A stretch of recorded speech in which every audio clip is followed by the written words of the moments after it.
زدني علما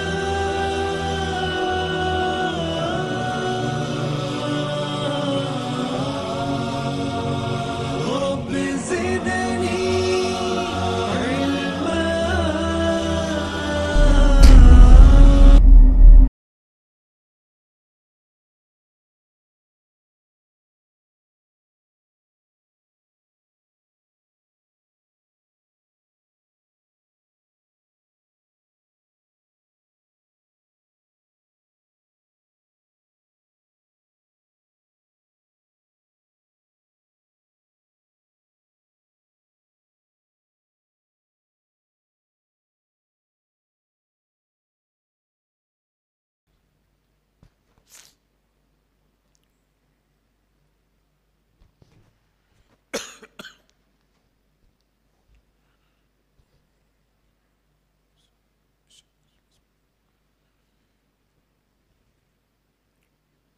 إن الحمد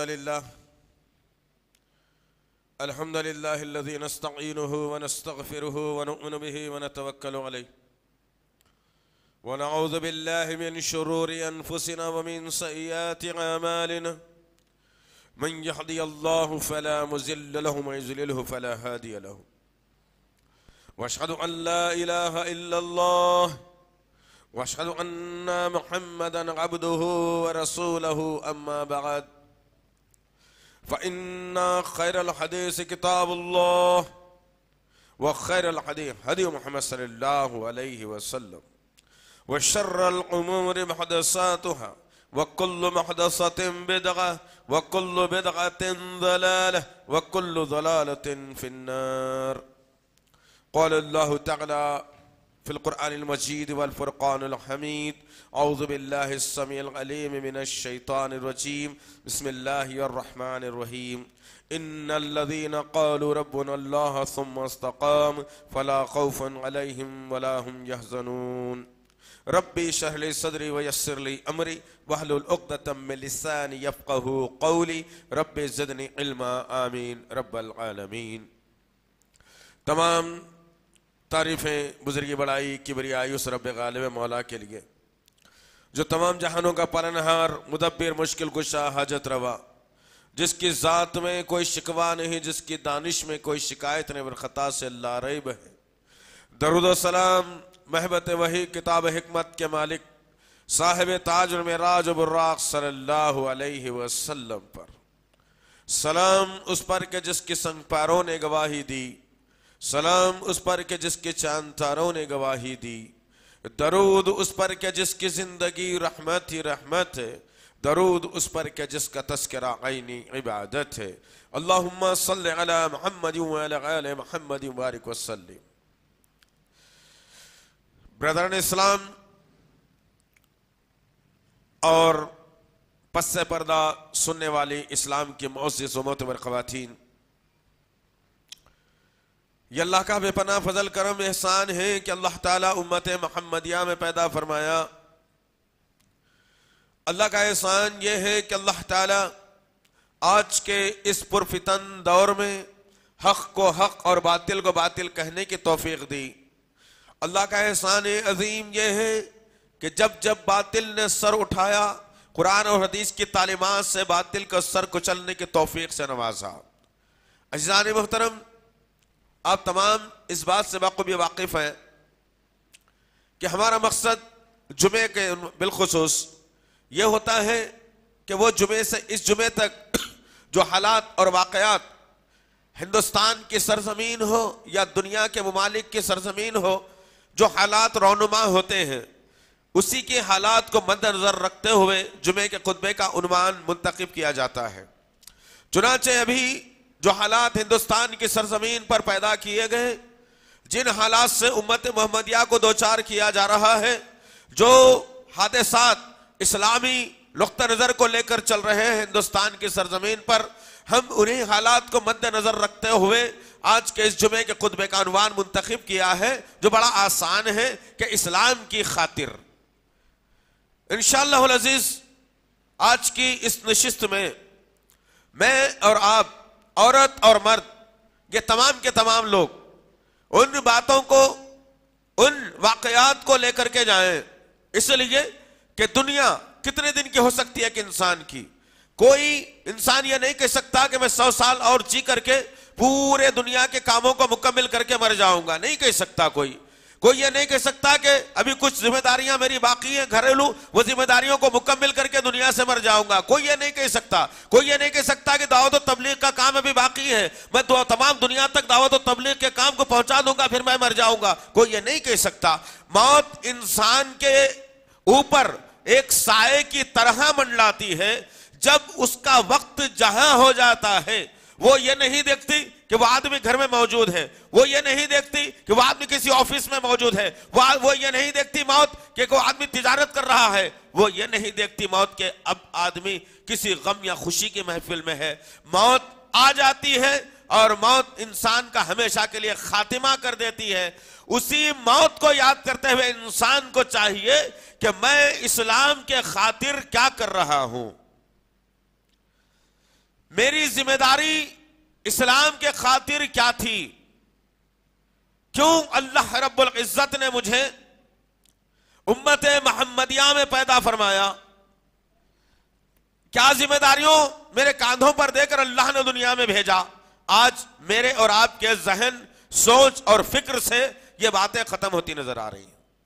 ختم ہوتی کیا ختم ہو گئی، جس کی بنیاد پر ہر انسان کو دیکھیے آج دنیا کے لیے چاق چوبند، ہوشیار، چالاک، صحت مند، مشورے والا، جاننے والا، ماننے والا، لیکن اسلام کا جب معاملہ آ جاتا ہے تو کچھ اسلام کو دینے کی قابلیت ہمارے اندر نہیں رہی، جس کی بنیاد پر جب دنیا کے تمام اسلام دشمن عناصر نے، اسلام دشمن تنظیموں نے، اسلام دشمن ممالک نے جب یہ انداز دیکھا میرا اور آپ کا کہ مسلمان اسلام سے بھاگتا ہے، مسلمان اسلام سے کتراتا ہے، مسلمان اسلام کی تعلیمات سے دور ہے، جو قرآن کہتا ہے وہ کرتا نہیں، جو نہیں کرتا وہ کرتا ہے، یہ المیہ، یہ باتیں جب ساری دنیا نے میرے اور آپ کے اوپر تجربے کے طور پر آزما لی تو آج معاملہ یہ ہو گیا ہے کہ ساری دنیا سے اسلام بدنامگی کا شکار ہو گیا، ساری دنیا میں مسلمانوں کو دہشت گرد کا قرار دیا جانے لگا، ساری دنیا میں مسلمانوں کی معاشیت کو جو تباہ کیا جانے لگا، اخلاقی طور پر، معاشی طور پر، تہذیبی طور پر، اسلامی طور پر مسلمان پراگندہ اور تباہ کن حالات سے دوچار ہے۔ کیوں؟ کیا وجہ ہو سکتی ہوگی؟ وجہ کیا ہے آخر؟ کیا حالات کس نے پیدا کیے؟ کیوں یہ حالات سے اللہ تعالیٰ مجھے اور آپ کو دوچار کر رہا ہے؟ عزیزان محترم، میری اور آپ کی شدید ذمہ داری ہے کہ ہم ان حالات کو پرکھیں، ان حالات پر نظر رکھیں، ان حالات کو اپنے دل و دماغ میں جگہ دیں، سوچ و وچار کا معاملہ کریں کہ کیا حالات دنیا میں ہو رہے ہیں۔ آؤ ان تمام تر تمہیدی کلمات کے بعد آپ کو اس زمانے میں لے چلوں، اس دور میں لے چلوں جب اسلام کا نام لینا بھی بڑا معیوب مانا جاتا تھا، جب اسلام کا نام لینا بھی بڑا مشکل جو ہے نا گزرتا تھا، جب اسلام کے لیے کچھ کرنا بھی دشمن کو ہوشیار کرنے کے مماثل تھا۔ ان حالات کے اندر وہ طبقہ، وہ ذات گرامی جس کا نام نامی اسم گرامی محمد صلی اللہ علیہ وسلم ہے، اور جن کے ماننے والے شاگردوں نے وہ اصول اور ضابطہ قائم کر دیا کہ اسلام 25 سال کے عرصے میں ساری دنیا کے لیے پہچان بن چکا تھا، 25 سال کے عرصے میں ساری دنیا کے لیے اسلام پہچانا جانا گیا تھا، ساری دنیا کے لیے اسلام 25 سال کے عرصے میں مانا گیا تھا۔ لوگ تعریف کرتے تھے اس بات کی کہ ہمارے ملک میں بھی اسلام آ جائے اور اسلام کے ذریعے سے ہم امن اور شانتی کی زندگی گزار سکیں، لیکن وہ کب ہوا؟ جب وہ مسلمان مفاد پرست نہیں تھے، وہ مسلمان اللہ اور اس کے رسول کی سننے کے بعد اپنے دل، من کی اور نفس کی نہیں کیا کرتے تھے، وہ مسلمان اپنے بیوی بچوں سے محبت بعد میں کرتے تھے اور اسلام سے پہلے محبت کرتے تھے. وہ مسلمان مال و زر سے بعد میں محبت کرتے تھے، پہلے اسلام سے محبت کرتے تھے. تو اللہ رب العزت نے ان کی اسی کوششوں اور کاوشوں کو دیکھتے ہوئے اللہ تعالیٰ نے 25 سال کے مختصر عرصے میں محمد صلی اللہ تعالی علیہ وسلم کی نگرانی میں وہ صحابہ کرام نے وہ کارنامے انجام دیے کہ دنیا کا چپا چپا یہ معلوم کر لیا کہ اب دنیا میں اسلام آ گیا ہے اور امن اور یکجہتی کا گہوارہ بننے والا ہے دنیا میں. لیکن افسوس 1400 برس گزرنے کے بعد بھی آج پیاسی ہے دنیا اسلام کے لیے. 1400 برس گزرنے کے بعد بھی اسلام کیا ہے غیر مسلموں کو نہیں معلوم. 1400 برس گزرنے کے بعد بھی بہت سارے علاقے، بہت سارے کنبے، قبیلے، خاندان، محلے، شہر، ملک ایسے باقی ہیں دنیا کے اندر جہاں اسلام کیا ہے نہیں معلوم لوگوں کو. ذرا غور کرو عزیزان محترم، یہ نکما پن نہیں تو کیا ہے، یہ بزدلی نہیں تو کیا ہے، یہ کاہلی نہیں تو کیا ہے.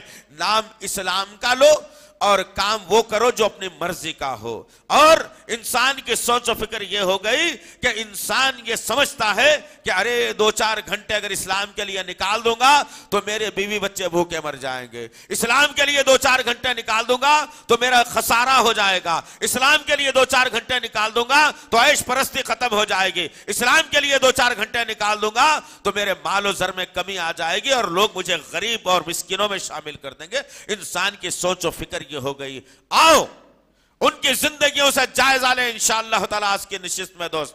ورنہ ہمارے اس ملک کے حالات جو بدلتے ہوئے جا رہے ہیں اس کے خلاف اگر میں اور آپ آج آواز نہیں اٹھاتے، اس کے خلاف کوئی ٹھوس اقدام میں اور آپ اگر نہیں کرتے تو یاد رکھنا کہ ہم آئندہ سالوں میں بہت کربناک حالات کو جھیلنے کے لیے تیار ہونا ہے. لہذا آپ چاہتے ہیں کہ ہندوستان میں امن آ جائے، آپ چاہتے ہیں کہ ہندو مسلم مل کر کے رہیں، آپ چاہتے ہیں کہ ہندوستان میں امن ایک گہوارہ بن جائے، آپ چاہتے ہیں کہ پرسکون زندگی میں بھی گزاروں میرا پڑوسی بھی گزارے، تو آپ کے لیے ضروری یہ ہے کہ آپ تھوڑی دیر کے لیے بیٹھ کر یہ سوچیں، وچار کریں کہ میری 24 گھنٹے کی جو میری زندگی ہے اس میں سونے کے لیے کتنے گھنٹے نکال رہا ہوں.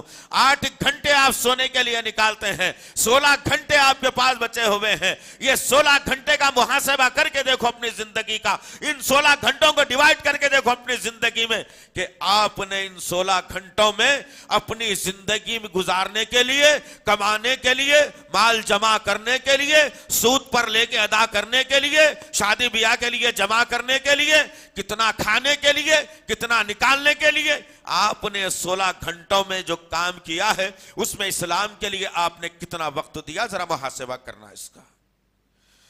16 گھنٹوں کا محاسبہ اگر کیا جائے گا تو اسلام 0% میں نکلے گا. کوئی تیار نہیں مسلمان، نہ مرد تیار، نہ عورت تیار، نہ نوجوان تیار، نہ بوڑھا تیار، نہ پڑھا لکھا تیار، نہ ان پڑھ تیار کہ اسلام کے خاطر میں روز 2-4 گھنٹے نکال کر اسلام کی خدمت کے لیے لگاؤں گا. کیا ہے تمہارے پاس عزم؟ یہ نہیں. جمعے کے دن آنا، 2 سجدے مار لینا وقت سے پہلے یا پھر وقت کے بعد میں جمع ہونا اور گھروں کو چلے جانا، یہ اسلام کی روش نہیں ہے. آپ نے اسلام کے خاطر کیا کیا ہے آخر؟ یہی پوچھا جانے والا ہے نا، یہی تو پوچھا جانے والا ہے. جب ہمیشہ کے لیے آنکھ بند ہو جائے گی، جب ہمیشہ کے لیے سانس لینا روک دیا جائے گا، جب ہمیشہ کے لیے نامہ اعمال کا دفتر بند کر دیا جائے گا، جب ہمیشہ کے لیے یا تو جنت کے آپ مستحق بنیں گے یا ہمیشہ کے لیے جہنم کے مستحق بنیں گے، تو سب سے پہلا سوال تو آپ سے یہی ہونے والا ہے، من دینو کا. اللہ اکبر، کیا جملہ نکالا گیا! کیا کہیں گے آپ؟ میں حنفی تھا، میں شافعی تھا، میں مالکی تھا، میں نقشبندیہ تھا، میں سہروردیہ تھا، پیلی ٹوپی پہنتا تھا، ہری پہنتا تھا، مجھے نہیں معلوم نبی کون تھے، مجھے حنفی بتایا گیا، حنفی تھا میں، بس میرے دین کو قبول کر لو. نہیں، جواب یہ دیں گے آپ، میں اور آپ قرآن کے ذریعے، حدیث کے ذریعے سے قبر کے اندر کہ میرا دین دین اسلام ہے. اللہ اکبر. جس اسلام کا نام لینے کی بنیاد پر آپ کو جہنم سے ہٹا کر جنتی بنایا جانے والا ہے اور آپ دنیا میں رہتے ہوئے اسی اسلام کا مذاق بناتے ہو دوست. اسی اسلام کا تماشا بناتے ہو، اسی اسلام کو بدنام کرتے ہو، اسی اسلام کے خاطر اپنے جان اور مال کا نذرانہ دینے کے لیے پیچھے ہٹتے ہو، اسی اسلام کو بدنام کرتے ہوئے اپنے پیٹوں میں جہنم کی آگ بھرتے ہو، اسی اسلام کو بدنام کرتے ہوئے مال جمع کر کے رکھ کر مرستے تم پھرتے ہو، اسی اسلام کو بدنام کرتے ہوئے تم دنیا میں دندناتے پھرتے ہو۔ بیچارہ اسلام مظلوم، لاغر، یتیم، پتہ نہیں کتنے اس کے اوپر القابات لواز دے جائیں، سارے کے سارے آج میں نے اور آپ نے چسپاں کر دیے۔ اور یہی اسلام تھا 1400 برس پہلے جو ایک طاقت کی شکل میں ابھرا تھا۔ ساری دنیا نے اسلام کو جب دیکھا تو ایک طاقتور مذہب کے طور پر دیکھا تھا، ایک طاقتور قانون کے طور پر دیکھا تھا، ایک طاقتور لوگوں کے طور پر دیکھا تھا، لیکن آج وہی اسلام اتنا کمزور ہو گیا ہے، وہی اسلام اتنا بدنام ہو گیا ہے، وہی اسلام اتنا لاغر ہو گیا ہے کہ ہم نے اس اسلام کو وینٹیلیٹر پر چڑھا دیا، جس کے بنیاد پر آج کی نشست کے اندر یہ حالات پیدا کیے گئے کہ اللہ نے عورتوں کے حقوق اور مردوں کے حقوق کے لیے ایک کتاب کلام اللہ قرآن مجید کا نزول کر دیا۔ اسی قانون کو لے کر پوری دنیا کے لوگ جینا چاہتے ہیں، اسی قانون کو لے کر، پوری کتاب کو لے کر پوری دنیا کو جینا بھی چاہیے، لیکن افسوس کے ساتھ کہنا پڑتا ہے کہ آج وہ لوگ ہمارے قانون اور شریعت میں تبدیلی کی بات کر رہے ہیں جن کو خود اپنے مذہب کا کوئی پتہ نہیں ہے۔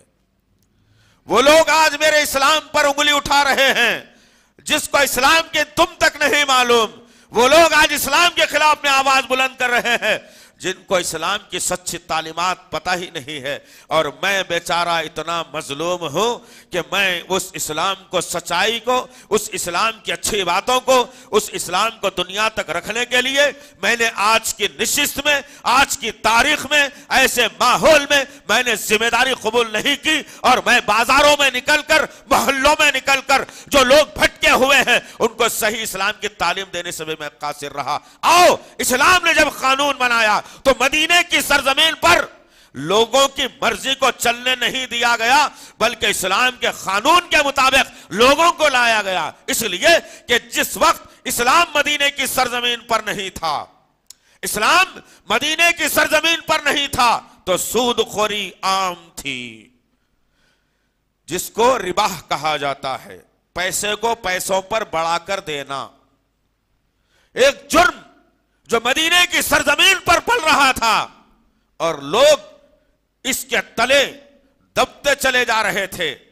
مظلوم اپنا خون پسینے کی کمائی ظالم کو دے رہا تھا، اور ظالم غریبوں کا خون چوس کر زندگی گزار رہا تھا۔ ایک قانون تھا، دنیا کے نظام کا بنایا گیا تھا، لیکن قربان جائیے اللہ رب العزت نے نبی کے دل کی تڑپ کو دیکھا، نبی کے دل کے وسوسوں کو دیکھا، اور عرش پر براجمان میرا رب اپنے بندوں کے حالات سے واقفیت حاصل کرتے ہوئے سورہ بقرہ کی آخری آیتوں کا نزول کر دیا۔ ایک قانون بنایا گیا، ایک قانون دنیا کے لوگوں کو سکھایا گیا۔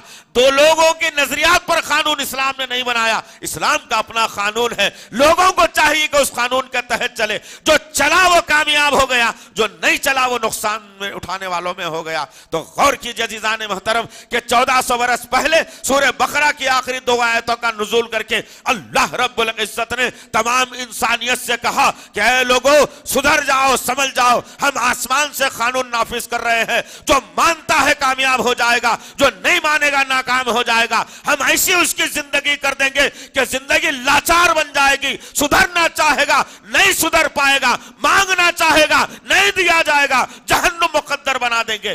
اللہ نے قانون کا نفوذ کر کے کہا، اس انسانیت کو بتا کر کے کہا کہ سود کا لینا اور دینا دونوں کو بند کر دیا جائے، سود کا لینا اور دینا دونوں بند کر دیا جائے۔ قانون نافذ ہوا قرآن کے ذریعے سے، اور بتایا گیا، سمجھایا گیا جو سود باقی رہ گیا ہے اسے پورا پورا معاف کر دو، اللہ تمہیں بہترین جزائے خیر دے گا۔ بتایا گیا، سمجھایا گیا دنیا کو، یہ قانون جو اللہ نے نافذ کیا ہے اسی اسلام کے خاطر تھا، جو اسلام کے معنی جو آتے ہیں کہ امن، شانتی، خوشحالی، بھائی چارگی، محبت، خلوص، اسلام کے ایک دائرے میں آتے ہیں، یہ اسلام کے لفظ میں آتے ہیں۔ اللہ نے اس اسلام کو نافذ کرنے کے لیے سود کو حرام قرار دیا اور آسمان سے قانون کا نزول کر دیا۔ لیکن آج ذرا بتاؤ تو صحیح کہ سب سے زیادہ مسلمان اسی بیماری کے اندر ہے۔ تم نے اسلام کے خاطر کیا کیا؟ بچے کی چھٹی کرنا ہے، سود پر پیسے لے لیا۔ جورو کی ڈیلیوری ہونا ہے، سود پر پیسے لے لیا۔ ایسے کئی افراد ہیں، دی جلتا ہے ہمارا اندر سے یارو۔ عجیب مسئلہ ہے مسلمانوں کا۔ ہم دیکھتے ہیں یہاں کے مناظر کو کہ مسلمان سارا دن محنت کر کے کما کے آتا ہے اور ظالم کے ہاتھ میں دے کر عاجزی سے کہتا ہے آج تھوڑے کم ہے، کل لے لینا، مجھے معاف کر دو۔ نعوذ باللہ من ذالک۔ کیا کیا اسلام کے خاطر آپ نے؟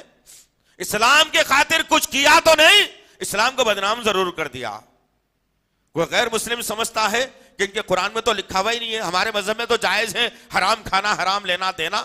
مسلمان تم نے کیا درس دیا غیروں کے سامنے؟ غرض کہنے کا مقصد یہ ہے آسمان سے قانون کا نزول ہوا اور پھر اللہ رب العزت نے کہا جو آسمان سے قانون نافذ ہو جاتا ہے اس کی مخالفت جو کرتا ہے تو اس کو سزا بھی کیا دی جائے گی، اس کی سزا بھی کیا ہوگی۔ اللہ اکبر۔ اللہ کے نبی نے کہا جو سود لینا دینا بند نہیں کرتا، لکھنا لکھانا مشورہ دینا تھوڑا بہت لینا بند نہیں کرتا تو سود کے لینے اور دینے کے 70 بڑے گناہ ہیں۔ اللہ اکبر، 70 بڑے گناہ۔ لیکن اس کا سب سے چھوٹا اور ادنا گناہ یہ ہے کہ وہ اپنی سگی ماں کے ساتھ زنا کر بیٹھے۔ اللہ اکبر۔ کون چاہتا ہے کہ اپنی ماں کے ساتھ زنا کرے؟ چاہتے ہو تم؟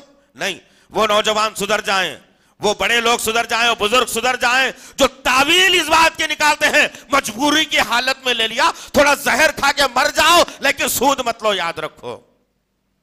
اس لیے کہ تم اپنی سگی ماں کے ساتھ زنا کرنا پسند کرو گے؟ تم اگر نہیں پسند کرتے تو لینا بھی بند کر دینا چاہیے، ورنہ اگر تم یہ قانون کو جاری و ساری اگر رکھو گے تو یوں سمجھو کہ تم نے اللہ کے نبی کی بات کا انکار کر دیا اور اپنی سگی ماں کے ساتھ زنا کر لیا۔ اور حالات وہی ہیں آج، دیکھ رہے ہیں ہم نگاہوں سے۔ غرض کہنے کا مقصد یہ عزیزان محترم، اسلام کے خاطر میں نے اور آپ نے کیا کیا ہے؟ اسلام کے خاطر چہرے پر بڑی داڑھی نہیں رکھ سکتا میں، اسلام کے خاطر پینچوں کو نیچے نہیں چھوڑ سکتا میں، اسلام کے خاطر 5 وقت کی نماز نہیں پڑھ سکتا میں، اسلام کے خاطر قرآن نہیں سیکھ سکتا میں تو وطیرہ بنا چکا آج، پھر بھی اسلام ہے، پھر بھی مسلمان ہے۔ آؤ اسی اسلام کو سینچنے کے خاطر، اسی اسلام کو بنانے کی خاطر، اسی اسلام کی سربلندی کے خاطر میرے آقا نے کیا قربانیاں دی وہ بھی تمہیں تمہارے سامنے رکھو۔ آج کی نشست میں لے جاؤ دوست، ورنہ میں بڑی کھل کے بات کرنے کا عادی ہوں، آپ سمجھ نہیں پا رہے میری بات کو، واقعی بتا رہا ہوں میں آپ کو۔ بہت سارے مسلمان ہیں جو آج کے حالات سے واقفیت ہی نہیں رکھتے، بہت سارے مسلمان ہیں جو قرآن کے قانون کے خلاف ایک قانون بنایا جا رہا ہے، میں اس کے لیے کیا کر سکتا ہوں، اس سے تم کو واقفیت ہی نہیں ہے۔ تم روز تجارت کرتے ہو، روز کام کرتے ہو، روز جورو بچوں کی خدمت کرتے ہو، روز کھاتے ہو، روز اچھے کپڑے پہنتے ہو، کیا اسلام کی فکر تم نے کی ہے کبھی؟ کیا اسلام کے خاطر اپنی نیندوں کو حرام کیا ہے تم نے کبھی؟ اسلام کے خاطر بھوک اور پیاس کو برداشت کیا ہے کبھی؟ اسلام کے خاطر اپنے کپڑوں کو پھٹوایا کبھی؟ اسلام کے خاطر اپنے جسم سے خون کو نکلوایا کبھی؟ نہیں۔ لیجئے محاسبہ، احتساب کیجئے اپنے دل کی گہرائی سے، رب کو ناظر جانتے ہوئے، رب کے سامنے اپنے آپ کو پیش کرتے ہوئے میں اور آپ ذرا غور کر کے دیکھیں کہ آپ نے کتنوں کی گالیاں کھائی ہیں اس اسلام کو بچانے کی خاطر، آپ کو کتنی مرتبہ ذلیل کیا گیا ہے معاشرے میں اسلام کی خاطر، کیا گیا ہے کبھی؟ نہیں، زیرو نکل کر کے آئے گا۔ ہاں ذاتیات پر لڑوں گا تو ضرور لڑوں گا، اتنا لڑوں گا کہ سامنے والے کی بھی عزت ختم کر دوں گا، ذاتیات کے لیے اتنا لڑوں گا یا تو وہ رہے یا تو میں رہے، لیکن آج اسلام کو تمہاری ضرورت ہے میرے عزیز نوجوان ساتھیوں، اے میرے پڑھے لکھے باشعور بزرگوں، تمہاری ضرورت ہے آج اسلام کے خاطر، لیکن تم تو کورے کورے رہتے ہو۔ مجھے کیا کرنا ہے؟ مجھے کیا کرنا ہے؟ بس اذان ہوتی ہے نماز پڑھ لیتا ہوں، بس میری ذمہ داری اسلام کی ختم ہو گئی۔ ارے 5 وقت کی نماز پڑھنا اسلام نہیں، یاد رکھنا اس بات کو۔ اسلام کیا ہے پھر؟ ایک قانون کا نام ہے، ایک قانون۔ اس قانون میں جو مداخلت کرے گا ہر مسلمان اٹھ کر کے کھڑے ہو کر اس کی مخالفت کرے گا انشاءاللہ۔ غرض تم کو پتہ ہی نہیں ہے کیا ہو رہا ہے، تمہاری قرآن کے خلاف میں کیا باتیں ہو رہی ہیں، تمہاری بہنوں ماؤں کے بیٹیوں کے خلاف میں کیا قانون بنایا جانے والا ہے، وراثت میں کیا مداخلت کی جانے والی ہے، تمہاری مساجد کی اذاؤں میں کیا مداخلت کی جانے والی ہے، تمہارے شادی بیاہ کے رسومات میں کیا مداخلت کی جانے والی ہے۔ تمہیں شعور بھی ہے کچھ اس کا؟ نہیں، تم کو کیا پتا ہے، تم کو کرنا بھی کیا ہے؟ بس سرکاری مسلمان بن کر جنت میں نہیں جا سکتے، یاد رکھ لو یہ بات کو، میں سخت جملے کہہ رہا ہوں آپ کو۔ سرکاری مسلمان کیسا؟ بچہ پیدا ہوا، پیدائشی کارڈ میں مسلمان نام، آدھار کارڈ میں مسلمان نام، اسکول کے فارم میں مسلمان نام، بس اس کی بنیاد پر تم سمجھ رہے ہیں کہ میں مسلمان ہوں، میں اسلام پر چلنے والا ہوں، تو ایک خواب خرگوش کہا جاتا ہے۔ آؤ انشاءاللہ العزیز اسلام کو بچانے کی خاطر میرے اور آپ کے آقا محمد صلی اللہ علیہ وسلم نے کیا تکالیف کو جھیلا تھا، اسلام کو بچانے کے خاطر میرے صحابہ نے کیا جو ہے نا تکالیف کو برداشت کیا تھا، اسلام کو بچانے کے خاطر میرے صحابیات نے کیا جو ہے نا ظلم و ستم جھیلے تھے، اسلام کو بچانے کے خاطر میرے بچوں نے اس وقت کے جو ظلم و ستم جھیلا تھا۔ آؤ آج کے نشست میں لے کر کے جاؤ اور پھر سوچو کہ 5 وقت مسجدوں کو میں بھر دوں گا انشاءاللہ، اور جمعے کو سب سے آخر میں آ کے مسجد سے نہیں جاؤں گا، بلکہ جمعے کے دن اپنی تجارت کو، اپنے مال کو اللہ کے لیے خرچ کر دوں گا، اپنا جو وقت ہے اس وقت کو اذان سے پہلے مسجد میں رکھ دوں گا انشاءاللہ۔ یہ عزم کرو دوستو، ورنہ یہ پس مردہ قوم سے جینے کی امید لگانا بڑا مشکل ہے، یہ پس مردہ قوم سے اسلام کے اندر روشنی بھرنا بڑا مشکل ہے، یہ پس مردہ قوم سے اسلام کو زندہ کرنا بڑا مشکل کام ہے۔ جو قومیں زندہ ہوتی ہیں اس کو اسلام زندہ کرتا ہے اور وہ اسلام کو زندہ کرتی ہیں۔ میں اور آپ تو ایسے ہیں کہ پس مردہ ہیں اسلام کے معاملے میں، کہ میری دل پر، میرے دماغ پر، میرے سوچ پر اسلام کا کوئی اثر نہیں ہوتا۔ دنیا کی ہر بات کا اثر ہو جائے گا لیکن اسلام کا اثر میرے دل پر نہیں ہوتا۔ سوچ لو اچھے طریقے سے دوستو، کبھی بیٹھو اکیلے کے اندر، بیٹھو اطمینان کے ساتھ بیٹھو اور محاسبہ کرو اپنی زندگی کا کہ اے اللہ میں مسلمان تو ہوں صحیح، کیا میری زندگی نبی کی زندگی کے عین مطابق چل رہی ہے؟ اے اللہ میں مسلمان ہوں تو صحیح، کیا میری زندگی صحابہ کرام کے طریقے کے مطابق چل رہی ہے؟ میں مسلمان ہوں تو صحیح، کیا اللہ ائمہ کرام کی زندگی کے مطابق میری زندگی چل رہی ہے؟ اللہ میں مسلمان ہوں تو صحیح، تیرے نیک اور صالح بندوں نے اسلام کے خاطر جو کیا تھا اس کے مطابق میری زندگی چل رہی ہے یا نہیں؟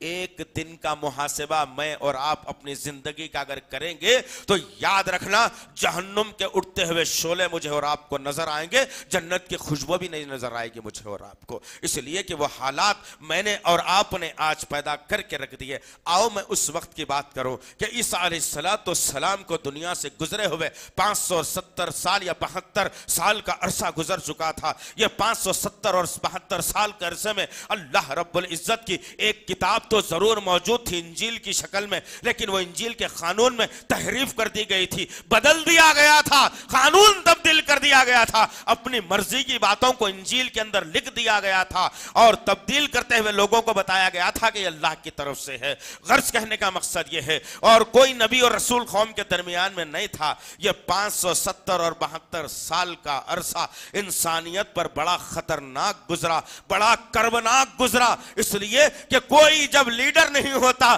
کوئی رہنما نہیں ہوتا، کوئی رہبر بتانے والا قوم کو نہیں ہوتا، تو انسانوں کے بگڑنے کے بکھرنے کے آثار کردار پورے نمودار ہوتے ہیں، اور وہی حالات انسانیت کے ساتھ ہوئے۔ مکے کی وادیاں تھی، شام کی سرزمین تھی، یا ایران کی سرزمین تھی، روم کی سرزمین تھی، مدینے کی سرزمین تھی، ہر جگہ ظلم و بربریت کا ننگا ناچ تھا، ہر طرف انسانوں کا خون بہایا جاتا تھا، عورتوں کی تجارت کی جاتی تھی، مال دے کر مال کمایا جاتا تھا، دھوکہ دہی عام تھی، تلوار زنی عام تھی، چاقو زنی عام تھی، راتوں میں گھس کر آبادیوں کو لوٹ لیا جاتا تھا۔ یہ حالات سے انسانیت دوچار تھی۔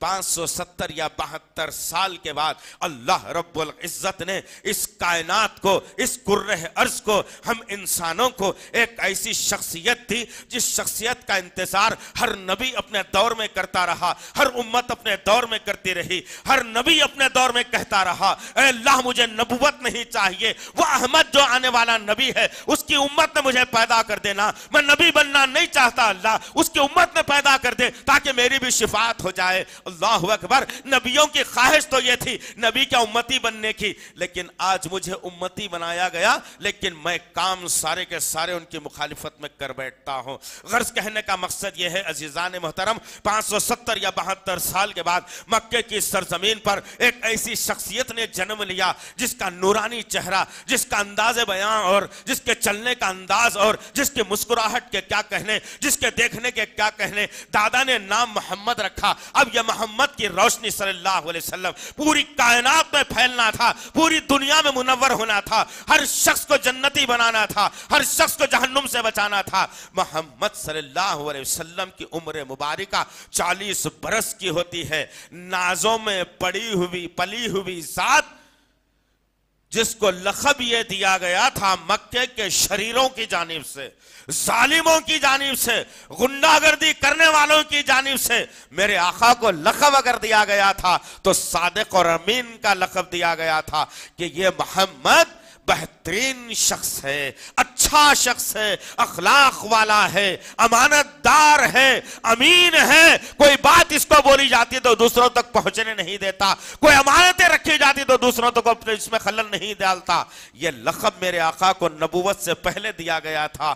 اب 40 برس کے بعد اللہ رب العزت نے نبوت کے عہدے سے سرفراز فرمایا، نبی اور رسول بنا کر غار حرا سے میرا نبی وہی لوگوں کے درمیان میں آتا ہے جو کل تک صادق اور امین کے لقب سے نوازا کرتے تھے۔ محمد صلی اللہ علیہ وسلم مکے کی وادیوں میں آتے ہیں، کچھ عرصہ گزر جاتا ہے، کچھ عرصے کے بعد اللہ تعالیٰ سورہ مدثر کی ابتدائی آیتوں کا نزول کرتا ہے اور کہتا ہے اے محمد صلی اللہ علیہ وسلم، آپ کو نبوت اس لیے نہیں دی گئی کہ آپ خاموشی سے بیٹھ جائیں، نبوت اس لیے نہیں دی گئی کہ آپ لوگوں سے انجان ہو جائیں، اب اٹھنا ہے، ایک بھاری ذمہ داری قبول کرنا ہے، وہ بھاری ذمہ داری، وہ زبردست مقام تم کو عطا کیا جانے والا ہے، اس ذمہ داری کی قبولیت کو قبول کر لو اور نکلو لوگوں کے درمیان میں، آؤ اور لوگوں کو بتاؤ نہ حبل بڑا، نہ لات بڑا، نہ عزا بڑا، نہ یغوث بڑا، نہ یغوث بڑا، نہ نصر بڑا، اگر کوئی کائنات کا اگر بڑا ہے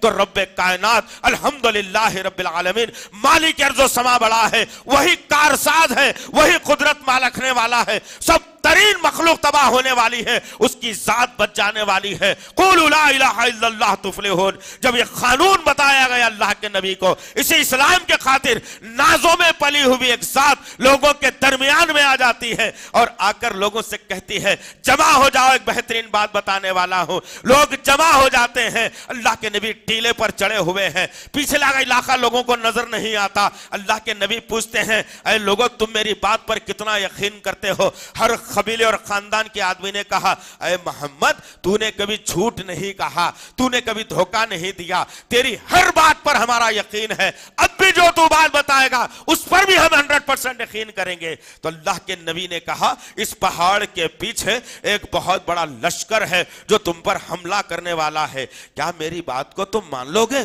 لوگوں نے کہا ہاں یا محمد ہم تیری بات کو تسلیم کر لیتے ہیں، تو جب کہہ رہا ہے تو صحیح کہہ رہا ہوگا۔ اللہ کے نبی نے کہا ہرگز نہیں، کوئی لشکر نہیں ہے، میں تو دیکھنا چاہ رہا تھا کہ میری بات پر تم کتنا یقین کرتے ہو۔ اس سے بھی زبردست بات میں تم کو بتانے جا رہا ہوں، وہ بات یہ ہے میرے ساتھیوں، میرے خاندان کے لوگوں، میرے ملک، میرے محلے، میرے پڑوسیوں، سنو قولوا لا الہ الا اللہ تفلحون۔ اللہ اکبر. کیا برا کہا میرے نبی نے؟ کچھ برا نہیں کہا. وہ جملہ کہا جو ہر نبی نے ادا کیا، وہ جملہ کہا جس جملے کو لے کر جنت واجب ہو جاتی ہے، وہ جملہ کہا جس سے جہنم ہمیشہ کے لیے چھوٹ جاتی ہے. میرے آقا نے کہا قولوا لا الہ الا اللہ تفلحون. اے لوگوں کہہ دو اپنی زبانوں سے کہ لا نہیں ہے کوئی معبود سوائے اللہ کے، کامیاب ہو جاؤ گے. اللہ اکبر. اتنی پیاری بات اپنی قوم کے سامنے بتائی، لیکن وہ نازوں سے پلی شخصیت اسلام کے خاطر لوگوں کے درمیان میں آئی اور لوگوں سے مخاطب ہوتی ہے تو وہی قوم اسلام کے خاطر میرے نبی پر پتھر بھی برساتی ہے، ریت سر میں بھر دی جاتی ہے، وہ نورانی چہرے پر ریت مل دی جاتی ہے. کوئی کوستا ہے، کوئی گالی دیتا ہے، کوئی کہتا ہے اے ظالم شخص یہ بات بتانے کے لیے یہاں جمع کیا، اس سے اچھا ہوتا کہ تو ہلاک اور برباد ہو جاتا. اللہ اکبر. وہ نازوں سے پلی شخصیت اسلام کے خاطر اپنے جسم پر مار بھی کھا رہی ہے، اپنے جسم کے کپڑوں کو پھٹوا بھی رہی ہے، اپنے سر میں ریت بھی بھروا رہی ہے، اپنے جسم کو زخموں سے چور بھی کر رہی ہے. اسلام کے خاطر میرے نبی نے اپنے آپ کو ہلاکت میں ڈال دیا لیکن اسلام کو بچا لیا. لیکن میں آج کیسا مسلمان ہوں کہ آج وہی لات منات عزا ہبل ہندوستان کی سرزمین پر جنم لے لیا. کہیں پر ہبل کی جگہ خواجہ اجمیری نے لے لی، کہیں لات کی جگہ پر گلبرگے والے نے لے لیا، کہیں پر عزا کی شکل میں کہیں ہلکٹے والے نے لے لیا، کہیں اور شکل پر یغوث اور نصر کی شکل پر حیدرآباد کی سرزمین پر لوگوں نے جنم لے لیا. اور پھر مسلمان آج کہتا ہے، ہم جیسے لوگ توحید پرست یہ کہتے ہیں یہ مردے ہیں، نہیں مانا جا سکتا، ان کے خلاف میں جانا ہے، اللہ دینے والا ہے، اللہ ہی کارساز ہے، ان سے مت مانگو. وہ کلمہ گو مسلمان پلٹ کر کہتا ہے تو ایسا دشمن ہم نے کبھی نہیں دیکھا جو ہمارے ولیوں کی مخالفت کرتا ہے. ارے پاگل انسان، تیری عقل کو دیمک لگ گئی ہے، تیرے عقل پر زنگ چڑھ گیا ہے. وہی جملہ جو اسلام کے باہر رہ کر لوگوں نے ادا کیا تھا وہی اسلام کا جملہ رہ کر تو اسلام کا جملہ ادا کر رہا ہے. بچنے کی ضرورت ہے اور بچانے کی ضرورت ہے. میں نے کیا کیا ہے اسلام کے خاطر؟ میرے گھر کے اندر شرک ہوتا ہے میں برداشت کر لیتا ہوں، میرے خاندان کے اندر برائی ہوتی ہے میں تاب لا لیتا ہوں، میرے خاندان کے اندر قرآن کو چھوڑا جاتا ہے میں تاب لا لیتا ہوں، میرے خاندان کے اندر خبر پرستی ہوتی ہے میں برداشت کر لیتا ہوں، میرے خاندان کے اندر ناچ گانے کی محفلیں ہوتی ہیں میں کہتا ہوں مجھے نہیں معلوم، ابھی تو مصلحت ہے، ابھی تو ذرا رک جاؤ، ابھی تو ذرا ٹھہر جاؤ، یا ابھی نہیں بولنے کا وقت ہے، بولوں گا تو ناراض ہو جائیں گے، لوگ ناراض ہو جائیں گے، خاندان ناراض ہو جائے گا. استغفر اللہ. یہ تعویلات کے جملے ہیں عزیزان محترم. میں بزدل ہوں، بزدل کہ میں بزدل اس لیے ہوں کہ میں خبر پرستی کو روکنے کے قابل نہیں ہوں، میں بدعت کو روکنے کے قابل نہیں ہوں، میں سنتوں پر چلنے کے قابل نہیں ہوں، میں بدعت و خرافات کو روکنے کے قابل نہیں ہوں، میں گانے بجانے کی محفلوں کو روکنے کے قابل نہیں ہوں. میں کمزور ہوں، میں نادان ہوں،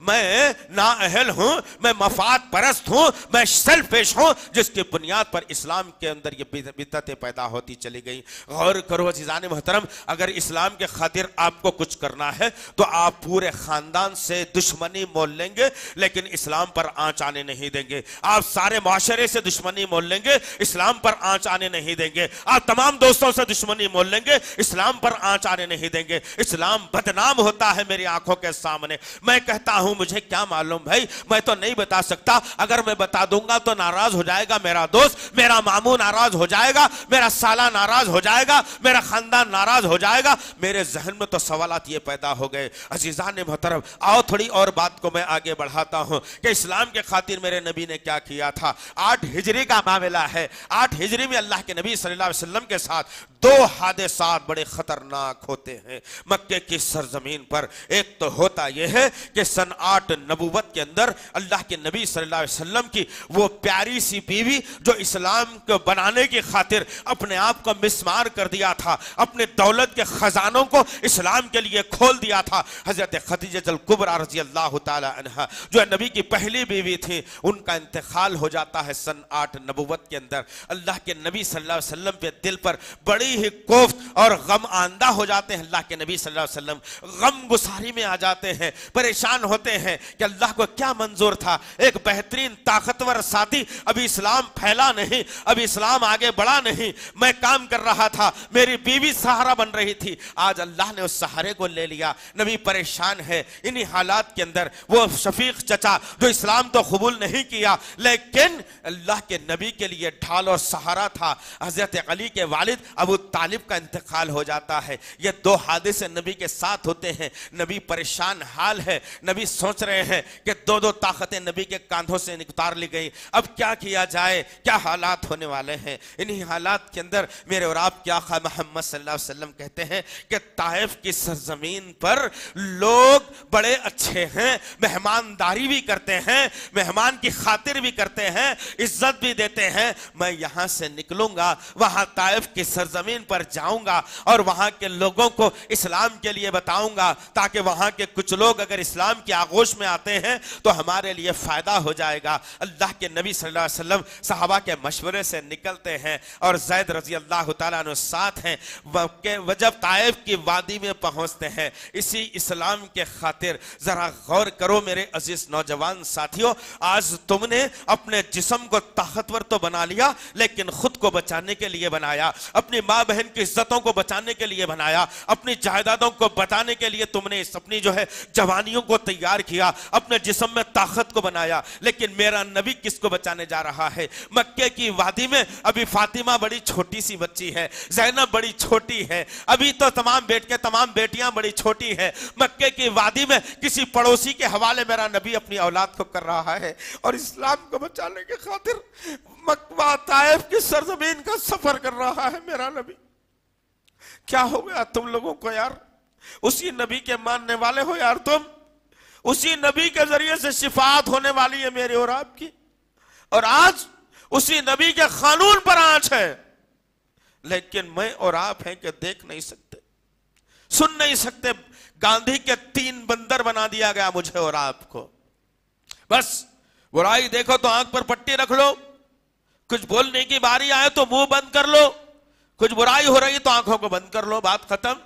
نہیں, ایک مسلمان کی ذمہ داری یہ نہیں ہو سکتی. میرا نبی مکے کی وادی میں اپنے خاندان کو چھوڑ کر نکل رہا ہے اور طائف کی سرزمین پر میرا نبی جب جاتا ہے, مقصد کیا تھا؟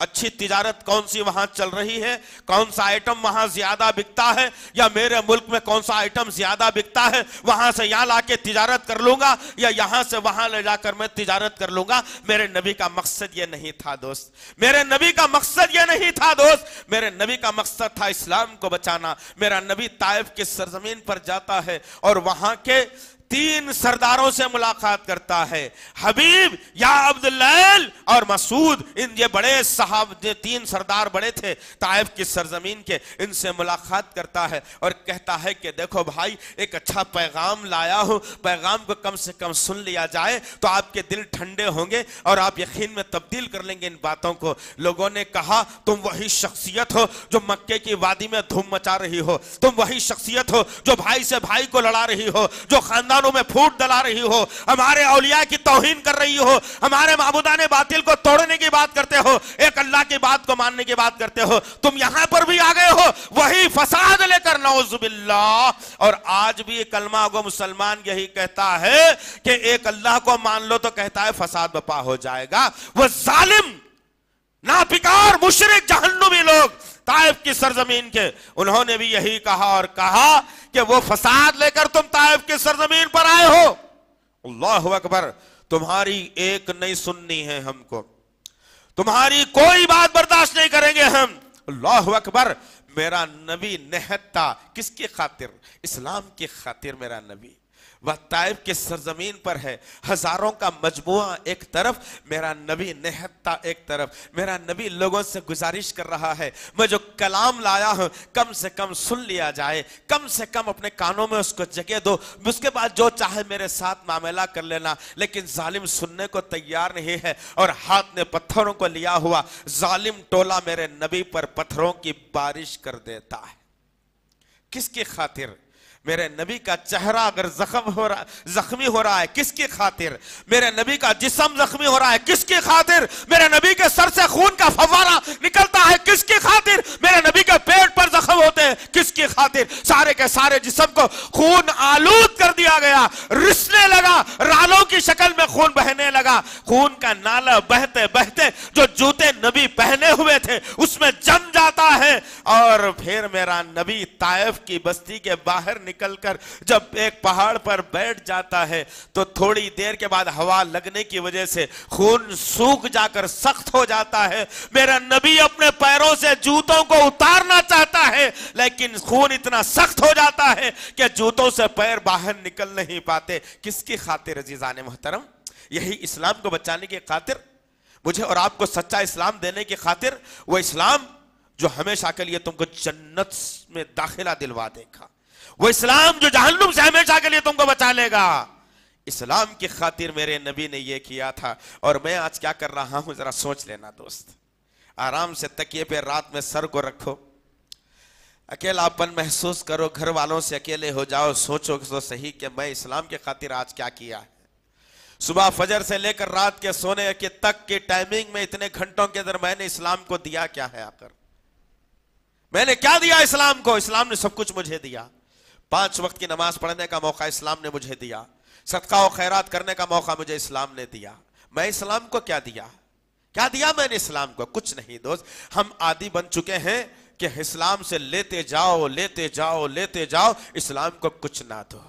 اور یہ طریقہ کار میرا اور آپ کا یہاں تک آ گیا کہ وہی قرآن کا قانون جو آسمان سے نازل ہوا، وہی قرآن کے قانون میں مداخلت کی بات ہونے لگی، اسی قرآن کے قانون کو میٹنے کی بات ہونے لگی، اسی قرآن کے قانون میں مداخلت کرتے ہوئے آج ہندوستان کی سرزمین پر واویلا مچایا گیا۔ لیکن کیا تم نے اس کام میں کوئی حصہ لیا؟ کیا تم نے اپنی ماں بہنوں کو اس کام میں حصہ لینے کی جستجو دلائی؟ ارے اسلام ہے یار، میری آن، میری شان، میری پہچان، میرا ایمان، میرا اسلام ہے، اور وہی میری آج آن بان شان ایمان پہچان میری، جس پر داغ لگایا جا رہا ہے، بدنام کیا جا رہا ہے۔ اور میں کیا شان سے جی رہا ہوں کہ چلو میرا نام تو عبداللہ بھی عمر بھی ہے، میں جنت میں چلا جاؤں گا۔ تو یہ خواب خرگوش کی بات ہے، جنت میں ایسے نہیں ملنے والی ہے۔ غرض کہنے کا مقصد یہ ہے عزیزان محترم کہ مکے کی وادی میں میرے صحابہ کرام نے اسلام کی خاطر کیا کیا۔ خباب بن الارت رضی اللہ تعالیٰ عنہ اسلام قبول کرتے ہیں، غلام آدمی، جب اسلام قبول کر لیا بنو امیہ کو معلوم ہوا، بڑی آگ جلائی گئی لکڑیوں کو ڈال کر، بڑی آگ، دھواں دھار شعلے اگل رہی ہے، آگ قریب ٹھہرنا کو گوارا نہیں کرتا، آگ اگل رہی ہے شعلے۔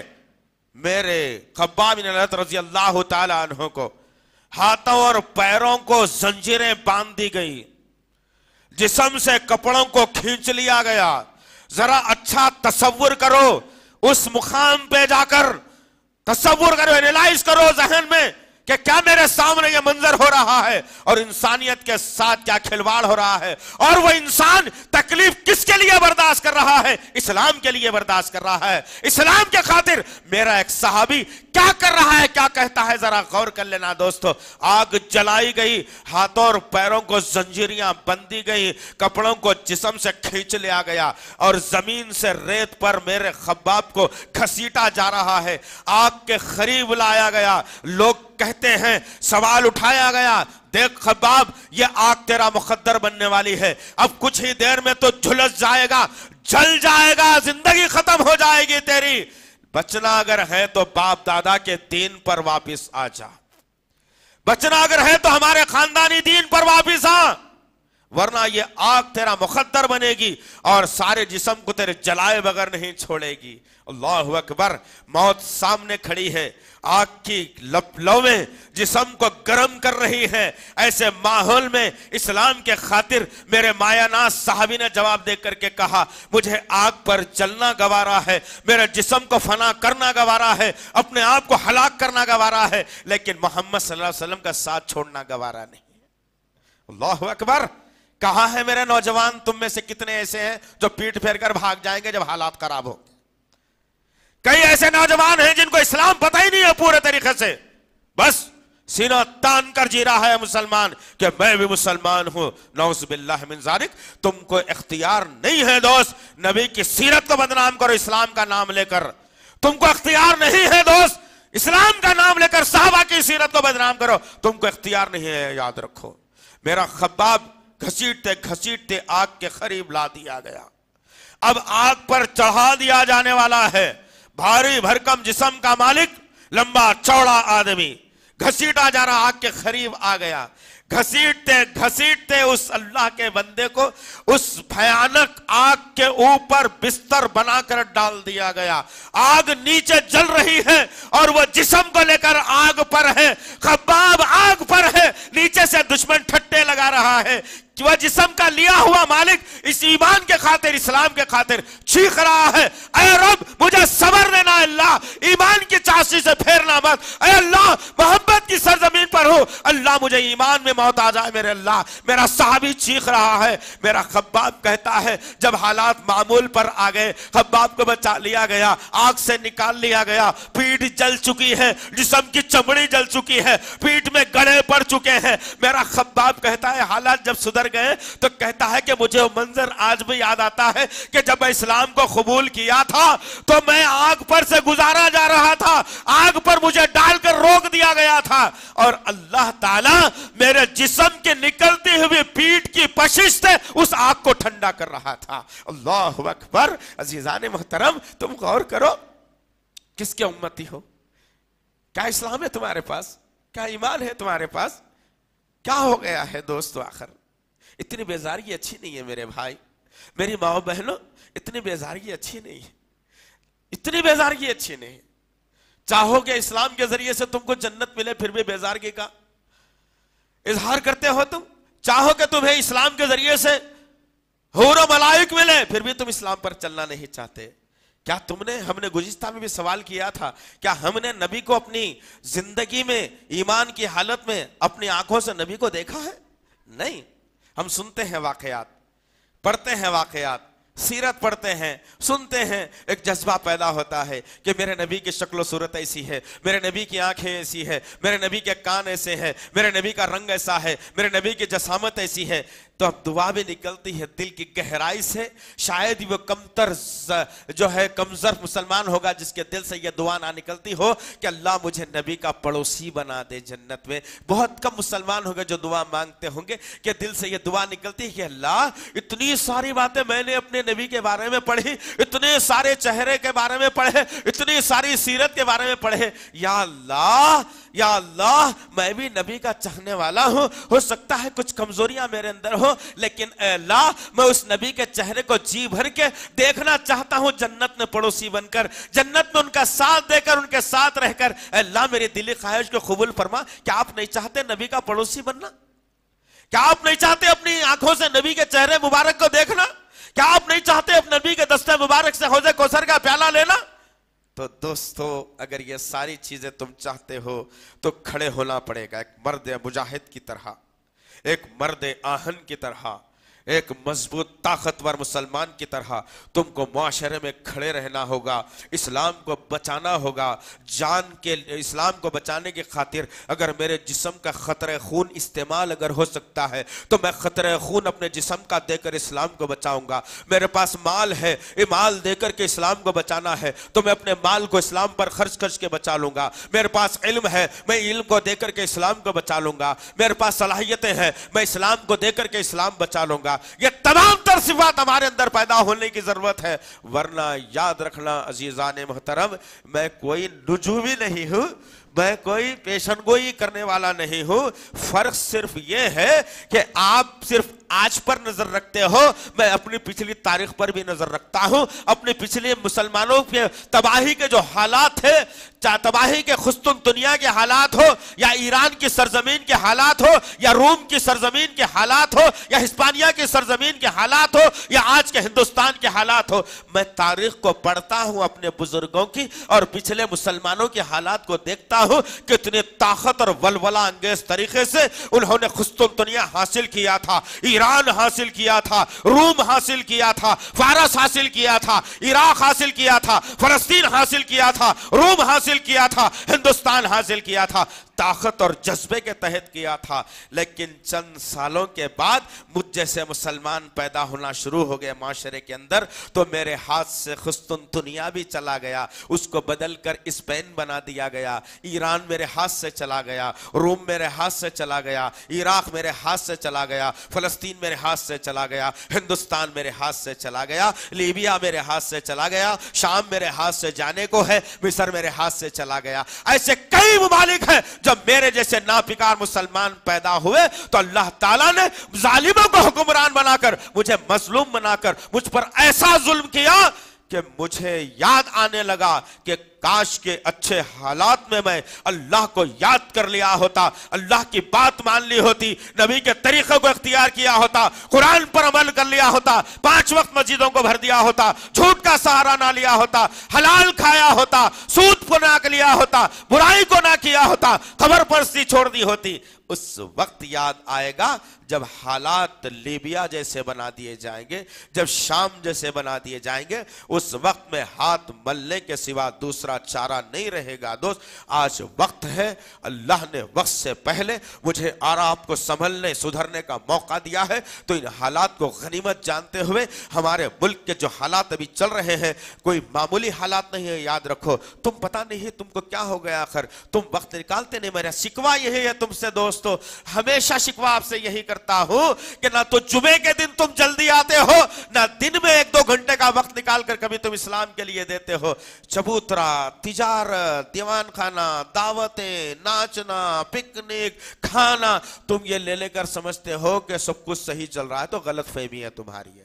آج میرا ملک بہت کربناک حالات سے گزر رہا ہے، یاد رکھو، کوئی چھوٹی بات نہیں ہے۔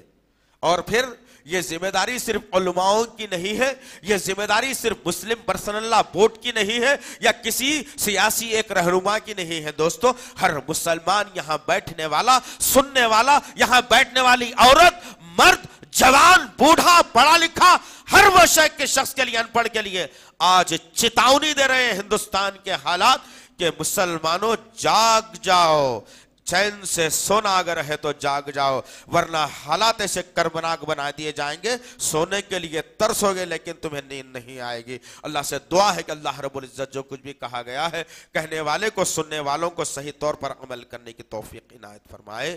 یا اللہ، اے میرے غفور الرحیم، اے میرے پاک پروردگار، یہ ملک ایک امن کا گہوارہ ہے میرے پاک پروردگار، یہاں امن اور شانتی سے ہم نے حکومتیں کی ہیں میرے پاک پروردگار، کبھی ہم نے کسی پر ظلم نہیں کیا۔ اللہ، کچھ ناقبت اندیش حکمران اس ملک کے حکمران بن گئے ہیں میرے پاک پروردگار، اور جن کے سینوں میں پتہ نہیں کیوں مسلمانوں نے جینے کی تہذیب سکھائی، کھانے کا طریقہ سکھایا، جینے کا انداز بتایا، آج ہمارے طریقے کو لے کر ہم پر سوار ہو رہے ہیں۔ اللہ، ایسے ظالم حکمرانوں کی حکومت کو کن فیکون کی شان سے تو الٹ کر رکھ دے میرے پاک پروردگار، دنیا کو بتا دے میرے اللہ تیری شان اور تیری قدرت کچھ اور ہے۔ اللہ، انسان زمین پر سوچتا کچھ ہے، عرش والے کی چال کامیاب ہوتی ہے۔ اے اللہ، ہم محتاج ہیں، محتاج ہیں، تیرے محتاج ہیں میرے پاک پروردگار، ہم تیرے محتاج ہیں میرے اللہ، ہم دعائیں کر رہے ہیں میرے اللہ، ہماری غلطیوں کو نہ دیکھ، ہماری ناکامیوں کو نہ دیکھ، ہماری جھوٹی زبانوں کو نہ دیکھ۔ اے اللہ، تیرے ماننے والے ہیں اللہ، تیری ذات میں شرک نہیں کرتے، تیرے نبی کی سنت میں بدعت نہیں کرتے، ہم لڑتے ہیں میرے پاک پروردگار توحید کے خاطر۔ اے اللہ، اسی توحید کا حوالہ میں تجھے دے کر کے کہتا ہوں کہ اللہ، اس ملک میں مسلمانوں کی موافقت والے حالات بنا دے اللہ، مسلمانوں کی موافقت والے حالات بنا دے اللہ۔ جو تنظیم اٹھ رہی ہے مسلمانوں کے خلاف، آنن فانن تباہ برباد کر دے میرے اللہ، ان حکمرانوں سے حکمرانی کو چھین کر مسلمانوں کو حکمران بنا دے میرے پاک پروردگار، تاکہ قرآن کا قانون ہندوستان کی سرزمین پر پھر سے زندہ کیا جا سکے میرے اللہ۔ اے میرے اللہ، یہ ملک امن کا گہوارہ ہے، اس ملک کو برہم کرنے والوں کو ایسی سزا دے میرے اللہ، ساری دنیا دیکھ سکے کہ ہمارے اسلام کے خلاف میں جو آتا ہے وہ کیسے مسمار ہو جاتا ہے میرے پاک پروردگار۔ اے اللہ ہماری دعاؤں کو قبول فرما، ہماری دعاؤں کو قبول فرما، ہماری دعاؤں کو قبول فرما۔ سبحان ربک رب العزت عما یصفون والسلام علی المرسلین والحمد للہ رب العالمین۔